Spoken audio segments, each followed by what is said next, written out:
மாடத்துக்கு மஞ்சளும் குங்குமம்.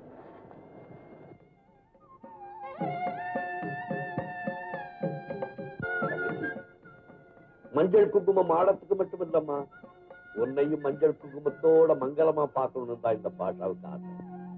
உன்னை யார் தொட்டானோ அவன் கையாலே அவனுக்கு தாலி கட்ட வைக்க.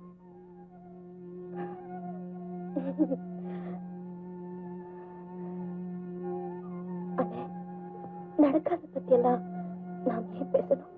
என்ன சொன்ன? நடக்காதா? அக்பர் பாஷா நடக்காததை நினைக்க மாட்டான், நடத்தி காமிக்கிறேன். நாள் வர